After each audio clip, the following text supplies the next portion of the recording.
يقول الدكتور أحمد خالد توفيق: المشكلة كانت كلها في الإفراط في الأمل، في الحب، في التوقعات، في الانتظار، في كل شيء أفرطت فيه أفرط فيني.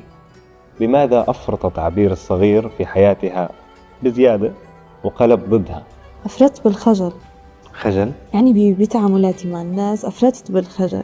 أوقات لازم نكون مندفعين؟ شوي مندفعين، لازم نوقف، ما نخجل، ما نقول أوكي ونحن من خجلنا قلنا أوكي. الخجل بشو ضر عبير الصغير؟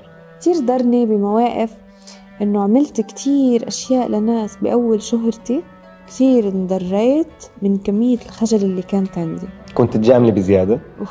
كنت مش إنه جامل بزيادة، كنت أجي على حالي مشان ما أقول لا للشخص اللي قدامي. حاليا كيف صرتي؟ حالياً صريحة صرت بزيادة؟ لا مش صريحة بزيادة، بس صرت إنه أعرف إنه لا، ما ضروري تكوني خجولة بهذه اللحظة، تقدري تقولي لا.